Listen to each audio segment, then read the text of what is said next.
இனிமேல் முஸ்லிம்களுக்கு சகல பயிற்சியும் அளிக்கப்படும்.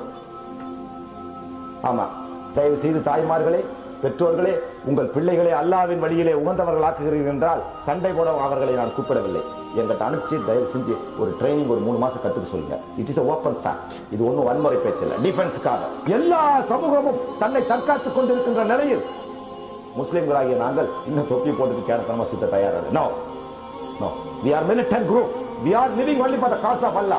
எங்களுக்கு நாளை ஆபத்து வந்துருச்சுன்னா உங்களை தற்காத்துக்கணும். அதுக்காக உங்க வீட்டுக்கு தாப்பால போட்டு வைங்கம்மான்னு சொல்றேன். ஒரு பிள்ளைய எனக்கு கத்து கொடுங்கன்னு உங்கள்ட்ட தாழ்மையோடு கேட்கிறேன். அல்லாஹ்வுக்காக கொடுத்தா கொடுங்க, கொடுக்காட்டி அதை பத்தி நாங்க சபர் செஞ்சுட்டு போய்க்கிறேன். என் கூட சேர்றது 4 பேர்னாலும் அந்த 4 பேரோட நான் வலுவா இறங்கி போறதான் போறோம். ஏன்னா கவர்மெண்ட் எங்களுக்கு உதவுங்கிற நம்பிக்கையெல்லாம் விட்டு போச்சு. இது ஒரு கவர்மெண்டே அல்ல. இது ஜனநாயக நாட்டாக இருந்தால்தான் நாங்கள் இதை ஏற்றுக்கொள்வோம். இது ஒரு தனி நாயகனுடைய நாடாக இருப்பதால் எங்களுக்கு இந்த நாட்டில் இருக்க பிடிக்கல. காரணம் டிவியை போட்டாலும் இந்துஸ்தானா என்னடா இது, நாங்கள கபரஸ்தானா? உரிமைகளை விட்டு கொடுக்க நாங்க மாட்டோம். எங்க சமூகம் வாழணும். நாளைக்கு இந்த இளைஞர்களுக்கெல்லாம் நான் பதில் சொல்லிட்டு போகணும். முடியாது.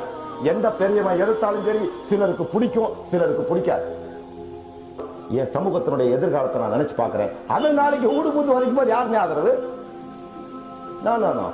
நாங்க எங்க சொந்த காலில் நிக்கிறோம். அப்புறம் உங்களோட தோழமையும் வைக்கிறோம். அவ்வளவுதான்.